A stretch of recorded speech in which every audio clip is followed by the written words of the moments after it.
Hello everyone, welcome back to our channel. তো আরও একটা নতুন ব্লগ তোমাদের সাথে শেয়ার করছি। আজকে রাত 9টার সময় আমরা বেরিয়ে গেছি। আজকে যাব হচ্ছে খোলে হনুমানজির মন্দির।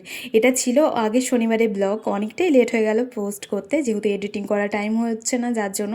আর বড় ব্লগে দেখবে একটু এডিটিং করতে অনেকটা টাইম লাগে।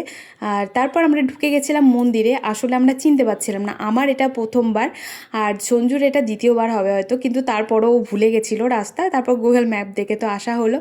তো ওইখানে হচ্ছে রূপওয়ে আছে, কিন্তু এখন মানে দিনের বেলা আসলে ভালো হয় অ্যাকচুয়ালি চাপা, কারণ রাত্রিবেলাতে ভিউটা ভালো। হ্যাঁ, রাত্রিবেলাতে অতটা ভালো মানে দেখা যায় না, বোঝা যায় না, কিন্তু দিনের বেলাতে যেহেতু পাহাড় তো।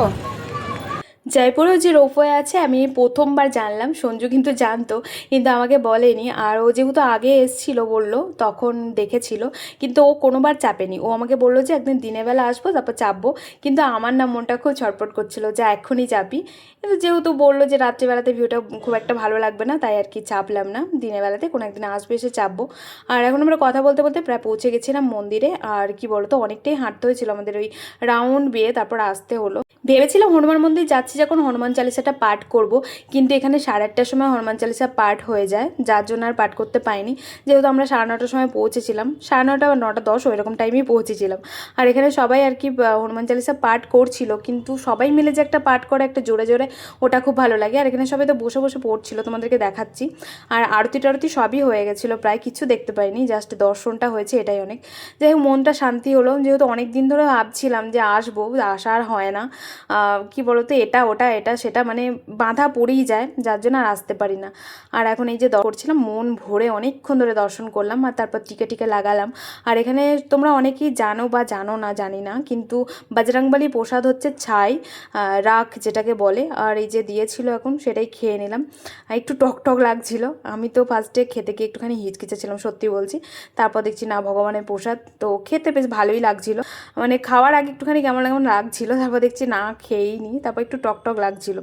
তো চলো এখন মন্দিরটা পুরোটা ঘুরবো। আর এই মন্দিরের মধ্যে কিন্তু অনেক ভগবান আছে, তো সেটা অন্য একটা ব্লগে তোমাদেরকে দেখাবো আমি, কারণ এই ব্লগটা অনেকটা বড় হয়ে যাবে, যার জন্য এই ব্লগের মধ্যে কিছু অ্যাড করলাম না।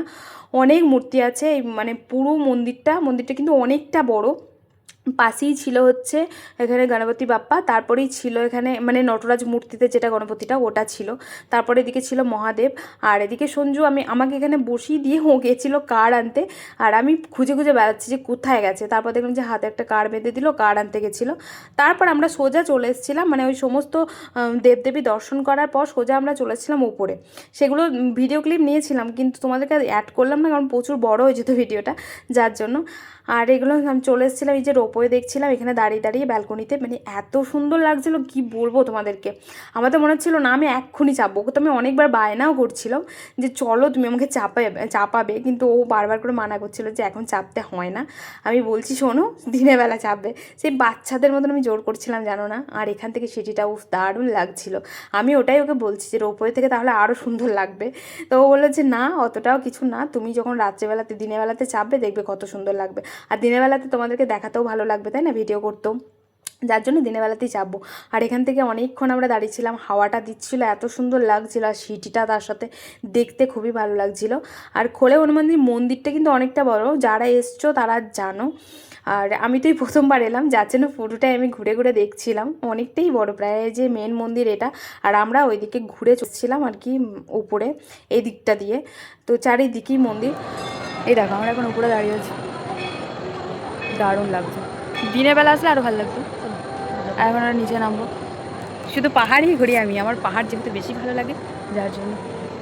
দর্শন হয়ে গেছে আমাদের, সব কিছুই হয়ে গেছে। হ্যাঁ, আর এখানে লিফটের ব্যবস্থা আছে, কিন্তু আমরা পায়ে হেঁটেই উঠবো নামবো। খুব সুন্দর মন্দিরে আসলে, এমনিতেই একটা শান্তি দেখতে অনুভব হয়। ওটা সারা মন্দিরটা জুড়ে এত ঠাকুর তোমরা গুণে শেষ করতে পারবে না। আর শিবটা একটু বেশি, যার জন্য শিবই দেখতে পাচ্ছ চারিদিকে। আর তারপর আমরা আসার মানে নামার সময় একটা শিবের দর্শন হয়ে গেল, দর্শন করলাম ওখানে। আর যেহেতু শ্রাবণ মাস চলছিল, তাই অত সুন্দরভাবে সাজিয়েছিল। আর এখানে চলছিল হনুমান চালিসা পাঠ। তো মানে পাঠ বলতে সবাই পড়ছিল, কিন্তু আমারও পড়ার ইচ্ছা ছিল। তারপর বইটা নিয়ে প্রণাম করে আমি রেখে চলেছি, কারণ অনেকটা লেট হয়ে যাচ্ছিল, আমাদেরকে আবার বাড়িও ফিরতে হবে। প্রায় 10:30 মতন বেজে গেছিলো। আর বাড়ি আসার পথে একটু আখের জুস খেয়ে নিয়েছিলাম।